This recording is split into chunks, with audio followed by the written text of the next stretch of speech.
Hey guys, how's it going? It's Alex of Coyote Astrology and welcome back to my channel. This is my full moon in Sagittarius video for June 5th, 2020 on Friday at 12:12 here on the West Coast in California, Pacific Standard Time. So you may need to adjust accordingly for where you are on the planet. But this is also a full moon lunar eclipse.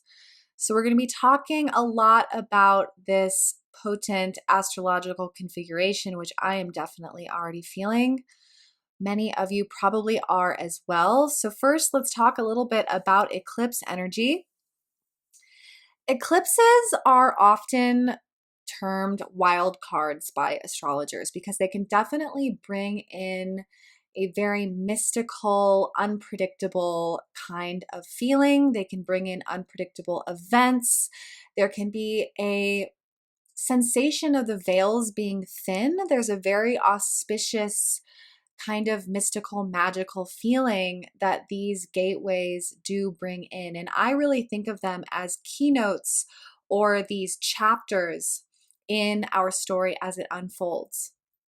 I have kept journals my entire life, pretty much as long as I've been able to write. And I always experience this feeling of intensity when I come to the end of one of my journals and I feel the closing of a really intense chapter and the closing of a lot of lessons that I've processed through writing.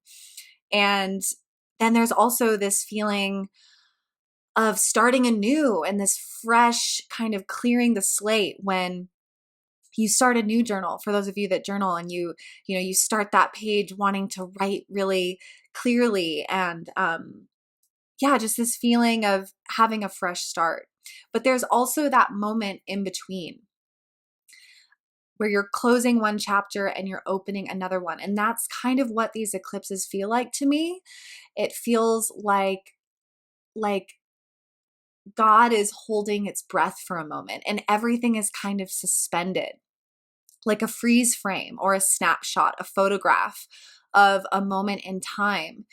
And this pulse or this heartbeat or this pause in the narrative often reveals very potent, auspicious things to us to show us exactly where we're at. And I've had really, really incredible eclipses in my life. I've also had really destructive eclipses in my life. So they are known for extremes. And the portal around an eclipse can come in a few days on either side. So I'm already kind of feeling this energy right now. You may be as well. But I do think that it will sort of come to a climax on the full moon on June 5th. So speaking of the full moon, this is a full moon in Sagittarius. So we're gonna look at the chart now here. And we see that the moon is at 15 degrees Sag in opposition to the sun at 15 degrees. But we notice that the sun has a little friend, and that's Venus right there at 12 degrees, still in the underworld, still on her retrograde journey. So right away, because we see the moon in Sag in opposition to the sun conjunct Venus, we know that the themes of this Venus retrograde are probably going to be a part of this energy that we experience on the full moon. We had the sun conjunct Venus exact on June 3rd, just a couple days before this full moon lunar eclipse. As I discussed in my survival guide Venus retrograde video, when the sun and Venus cross each other in the sky, there's often a moment of clarity or illumination regarding the questions or the quest that we've been on during Venus retrograde. And of course, Venus retrograde often involves our relationships with others. It often involves karmic issues that have gone unresolved that are now coming back into our awareness. So whatever this quest has been about for you, whatever has been coming up, it's likely that things have sped up around the time of this lunar eclipse. And it's likely that the crescendo or the climax of this full moon has something to do with lessons around these themes. And we can explore the chart a bit further to see what the nature of these themes might be. One of the major aspects of this lunar eclipse, unfortunately, is this exact square that we have to the planet Mars, which is there at 15 degrees Pisces. So you can see right there, there's this exact square going on between the sun at 15, the moon at 15, and Mars at 15. So a square to Mars makes things a little bit more dramatic. Mars is the warrior. It accelerates things. It adds fuel to the fire. So having a square to Mars, this can definitely express itself in an aggressive type of energy, but at the very least, it's adding a little shove to the already intense energies that we're seeing in this spread. We also notice that both the sun and the moon are making a square to the planet Neptune. And a square is a form of tension. So this square to Neptune does suggest that there is lack of clarity, or there's an illusory nature to this lunar eclipse. Something is not clear, or something is confusing, likely having to do with the themes, again, around whatever has been brought to light through this Venus retrograde.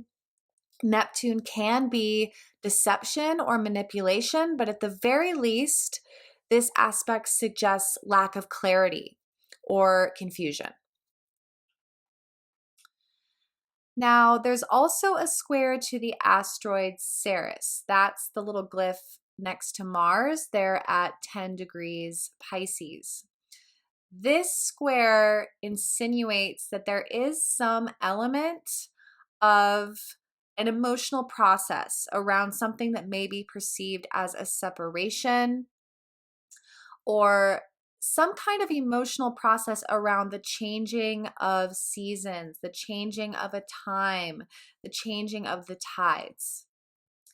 Ceres in mythology was the mother of Persephone. Persephone was kidnapped and cast into the underworld by Hades, and for a time, Ceres thought that she had lost her daughter. And Ceres took away harvest on Earth. The planet went through this bleak period without abundance, which represented the grief process that Ceres went through around loss and separation from her child. Now, later on, Persephone returned and abundance returned to the earth. And this represents the change of seasons and periods of separation, followed by periods of intimacy and the return of something that we love. But this glyph does carry with it lessons around the inevitable change of times. She also carries lessons around the parent-child relationship and love and affection, and the way that love and affection are experienced and shared, being that the parent-child relationship is our first lessons around love and affection. And because the glyph Ceres over there is with Mars and Neptune, this could be an emotional process around the end of some kind of illusion. Neptune. It could be the change of seasons or the change in perspective brought about by the sun with Venus illuminating something, bringing clarity to a situation, bringing truth to a situation, and that truth somehow leading to change. And there may be some kind of process around that change. There may be some kind of loss that leads to something new that isn't completely clear yet. And there are some very deep transformations happening, because if we look at the ruler of this full moon, the ruler of Sagittarius is Jupiter, and we see that Jupiter is retrograde at 26 degrees Capricorn, sandwiched pretty tight between Saturn and Pluto. And Jupiter and Pluto are preparing to make another conjunction, and having Jupiter and Pluto together is like an atomic bomb going off in the deepest, deepest, deepest parts of the ocean, like one of those trenches where even the sunlight can't reach. That's how deep some of these processes are. And because Saturn is there at 1 degree Aquarius, some of these changes have really far-reaching implications into our future, which can be a very positive experience if we're able to have access to some of these really deep subconscious elements and have them brought to our attention for transformation and change them for the long term. And another part of this spread that really drives home this point of change, evolution, things growing, is that we have the nodes of the moon involved. An eclipse happens at the nodes of the moon. And in this case, it's happening at the south node in Sagittarius and the north node in Gemini. We've talked about this in previous videos, but the south node in Sagittarius represents the old way of viewing something, an old belief system, an old religion, or a prejudice that is rooted in archaic belief systems. The north node in Gemini represents opening the mind. It represents diversity, variety, new information, new conversations. And more than anything, as it relates to right now, an interest in seeing and doing things differently than the past. And we have Mercury right there at the north node.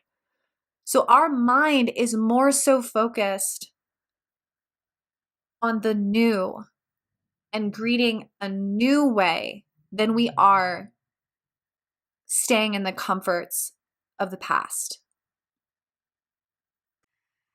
And I just want to point in here to give an example.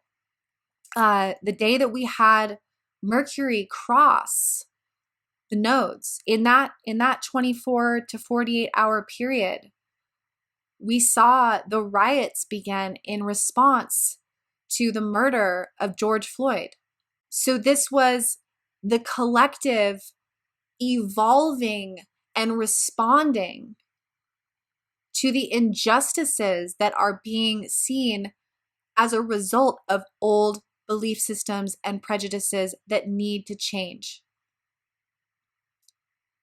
And it's a horrific and tragic and gruesome way for this process to take place. And this is definitely part of that Jupiter conjunct Pluto aspect of, Pluto has no boundaries. We are in the dungeon right now. We're cleaning out the sewer pipes. And racism, unfortunately, along with so many other types of prejudices that are still lurking in the subconscious of the collective human hive mind, these things are being exposed right now. And we are being pushed towards that north node in Gemini. But it's a process. And I know that a lot of the collective is in a state of grief right now. And with all this intensity, what a blessing that our full moon is in Sagittarius.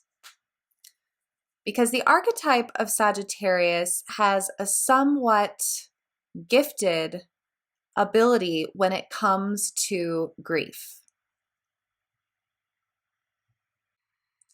Have you ever met somebody with a moon in Sag?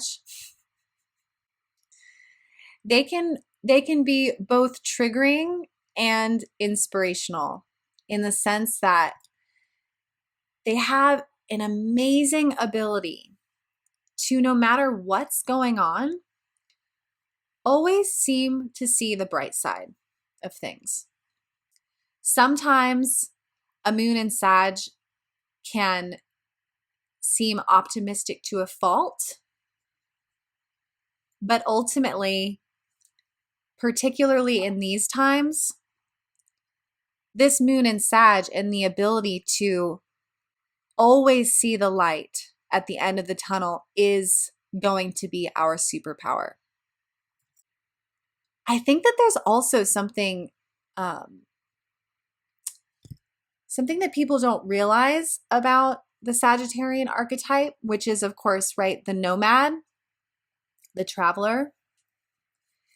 No one ever really talks about the nomad's grief. And for those of you out there that have done a lot of traveling, you're probably going to know what I'm talking about. The archetype of the traveler is someone who goes from place to place, from experience to experience, meeting new people and new faces and new dwellings, new family.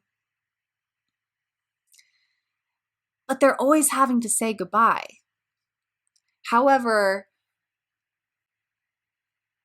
the heart of the traveler is that they're falling in love with every place that they go, every new experience.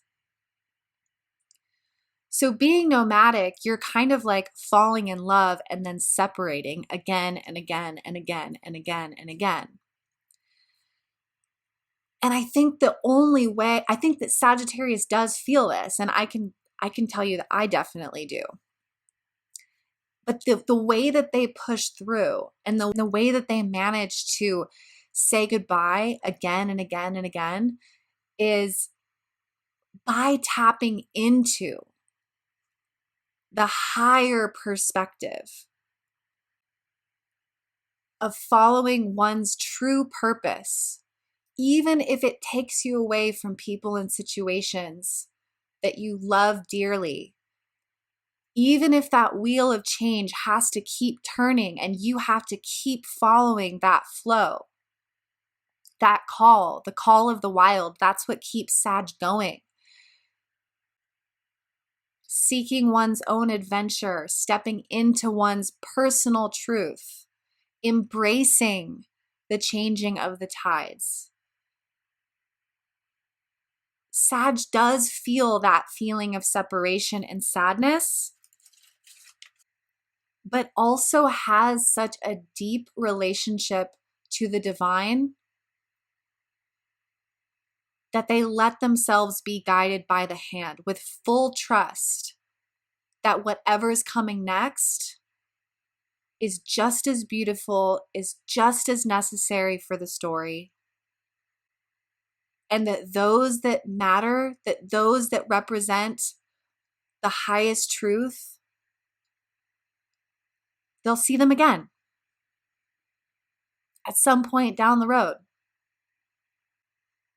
So there's a lot of surrender in Sag, and Sag is also the cosmic giggle. That's what I'm kind of trying to drive home about Moon and Sag, is that it's like, if you've ever been around someone with Moon and Sag, like things can be really shitty, and they'll always, the archetype of Sag Moon has this amazing ability to just laugh and be like, such is life, but hey, there's a beautiful sunset. We should climb to the top of the roof and crack a bottle of champagne and watch it.